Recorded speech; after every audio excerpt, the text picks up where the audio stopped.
Bonjour à tous et à toutes, j'espère que vous allez bien aujourd'hui.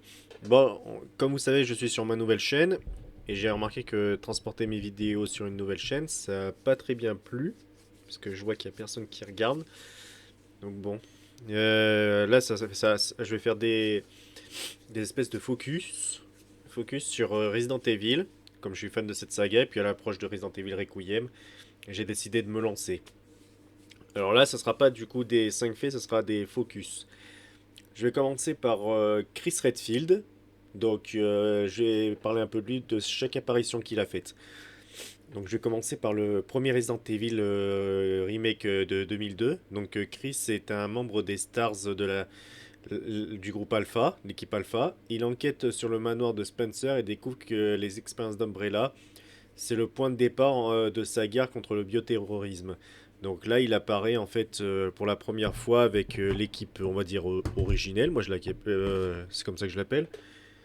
Euh, avec qui se compose de Jill, Valentine, Albert Wesker, Barry Burton, euh, Brad Vickers, du coup. Donc c'est là qu'en gros tout commence. Enfin, théoriquement, ça commence par zéro, mais le Resident Evil 0. Mais bon, donc là, en gros, son périple se commence dans le manoir. Enfin, c'est là qu'il affronte son premier tyran. Donc voilà, j'ai très très bien aimé ce Resident Evil. C'est même mon préféré de tous. Bon, et c'est de loin le meilleur pour moi. Donc voilà pour sa première apparition. Ensuite, Chris fera un retour dans Resident Evil Code Veronica. Chris part à la recherche de sa sœur Claire. Il affronte Albert Wesker pour la première fois après sa résurrection. Le conflit personnel Chris et Wesker commence vraiment ici. Donc c'est là qu'ils se foutent en gros qu'ils se battent. Donc Chris il arrive sur l'île Rockford pour chercher sa sœur, sauf qu'il voit que la ville est complètement la ville l'île pardon est complètement en ruine. Donc donc il apprend par je crois que c'est un des gardes il me semble un des gardes ouais il me semble que Claire a réussi à s'échapper avec l'hélicoptère l'avion, ouais c'est l'avion, ouais pardon, je vais pas y arriver aujourd'hui. Et qu'il est parti sur une base en Antarctique. Donc, euh, donc voilà. Voilà pour ce Chris Redfield de Code Veronica. Ce Code Veronica, je l'ai jamais fait. Je l'ai commencé. Je l'ai jamais fini. J'ai du mal avec le gameplay. Il paraît qu'il est très très bon. Selon les rumeurs, moi je fais toujours attention aux rumeurs, j'en ai ras-le-bol d'avoir des faux espoirs. Mais pour moi ça paraît très logique. Selon les rumeurs, Code Veronica X Remake serait déjà en production et prévu pour la fin d'année. J'espère parce que, en tout cas, je pourrais enfin faire ce jeu version remake. Voilà pour Code Veronica. Maintenant, on va arriver à Resident Evil 5. Donc, c'est, on va dire, mon deuxième préféré. Pourquoi? Parce qu'en fait, à l'époque, quand j'étais gamin, j'ai voulu essayer les Resident Evil et j'ai commencé par le Resident Evil 2 original et j'ai flippé, j'ai lâché la manette enfin, pour moi, c'était pas possible. Donc en gros, je les ai vus. J'ai vu mon oncle jouer à Resident Evil 2, du coup, j'ai vu tout le scénario, donc je l'ai pas loupé. Par contre, le vrai Resident Evil que j'ai commencé, c'était Resident Evil 4, malheureusement. Donc, mais je suis bien un ancien des Resident Evil de l'époque, quoi. J'ai vraiment vu comment ça se passait. J'ai vu Resident Evil 3 avec le Nemesis, mais le 4, j'avais pas spécialement bien accroché. Par contre, le 5, j'avais bien accroché. Donc, Chris est un agent du BSA. Il affronte Wesker en Afrique et met fin définitivement à son plan. C'est l'épisode où Chris devient un soldat surentraîné, version la plus action-héros. Ouais, en gros, traduction, le truc improbable. Le mec, il arrive à pousser un rocher qui fait 7 fois sa taille. Ouais, c'est n'importe quoi. Et c'est là que on voit Jill, qui est mon personnage préféré, avec une combi genre à la Wonder Woman, quoi. C'est un truc de malade, quoi. Moi, j'ai bien aimé cet épisode et franchement, il y a rien. Enfin, Il a été source de conflit pour tout ce qui est racisme, bien sûr, parce que Chris, en fait, tue des Africains, et je trouve ça inadmissible, quoi. Parce que les rôles inversés, ça dérange pas que qu'on tue des personnes blanches, quoi. Enfin, j'espère que je vais pas être... je vais pas, ma vidéo va pas être signalée, il y a rien de racisme ou quoi là-dedans, hein. Mais enfin, je trouve ça inadmissible, quoi. Ça se passe en Afrique.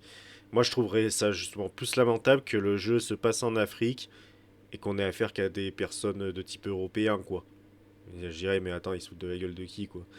Donc, non, moi je suis pas d'accord. Apparemment, un remake sera en cours. Bon, je me doute qu'on n'aura pas affaire à la même chose. Donc, ça m'étonnerait pas, quoi. Donc voilà pour ce Resident Evil 5. C'est là que ça marque en fait la fin du conflit avec Wesker. Donc voilà. Resident Evil Révélation, le premier. Un Resident Evil qui était plutôt bon en soi, mais j'ai eu un peu du mal, qui n'est pas mon préféré bien sûr, mais bon, il s'est fait quand même. Chris se dirige du coup dans une équipe du BSAA sur le navire Queen Zenobia. Il conduit le bioterrorisme à l'échelle mondiale. Montre Chris en leader militaire stratégique. Donc là, ça se passe en fait sur trois bateaux en fait. Trois bateaux de la... mince, comment on dit de la de l'incident Terra Gregia, je sais plus quoi, je m'en rappelle plus. Donc bon, ça a été, enfin, j'ai plutôt, c'était plutôt sympa, on va dire. Donc voilà. Voilà pour celui-là, j'ai pas grand-chose à dire, malheureusement. Resident Evil 6. Chris, traumatisé, amnésique au début, il a perdu toute son équipe et est rongé par la culpabilité. Arc très sombre, Chris lutte contre la dépression et reprend le combat. Là, on arrive sur le pire des Resident Evil, le plus nul de tous, celui que je n'ai pas apprécié du tout. Et franchement, j'ai fait les 4 campagnes bien sûr avec Ada, mais je n'y ai plus retouché à ce jeu. Et je l'ai même pas acheté pour vous dire euh, en, en CD parce que pour moi, pour moi dans ma collection, enfin dans la tête, il est pas canon ce Resident Evil. C'est plus du Resident Evil, pour moi c'est d'une nullité. Donc pour moi, cette histoire ne s'est jamais passée. Maintenant, dans Resident Evil 7, Chris apparaît à la fin. Il travaille pour Blue Umbrella, nouvelle Umbrella reformée. Il élimine Baker, pardon.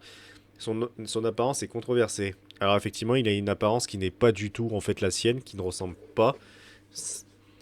Ça fait sujet de débat, en gros, et c'est pour ça que dans Village, en gros, il reprend son design de base, quoi. Il n'avait pas la même apparence. J'ai fait le DLC de Chris, pas un héros, du coup, de Resident Evil 7. Il est très très bon. Je vous le conseille vraiment, parce que c'est vraiment un putain de bon DLC. Et il est assez hard, mais je vous le conseille. On arrive dans Resident Evil Village.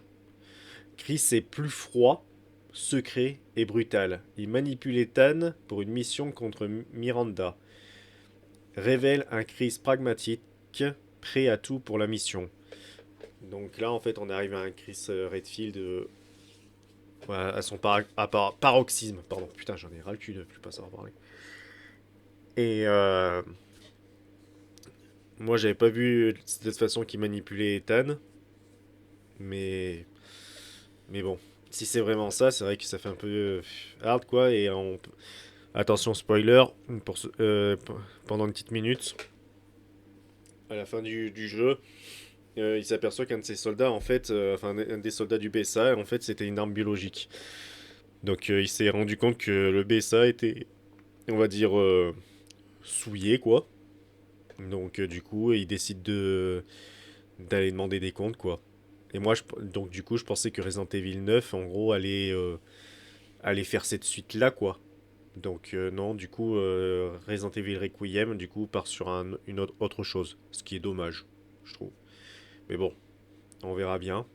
Donc voilà pour cette petite vidéo. Pour info, petit résumé, Chris travaillait dans en gros l'armée de l'air, enfin il était pilote et tout, mais il s'est fait virer pour mauvaise conduite et c'est Barry, son pote, qui l'a fait recruter aux membres des Stars. Donc voilà. Il est très proche de Jill Valentine, entretient on va dire une pseudo-relation amoureux qui peut se voir dans les films comme Welcome to Raccoon City. Il a une sœur qui est Claire Redfield. Et puis voilà. Donc merci d'être resté jusqu'à la fin de vidéo. Je vous souhaite une très bonne soirée. Puis on se retrouve pour une prochaine vidéo qui sera sur Jill Valentine. À la prochaine!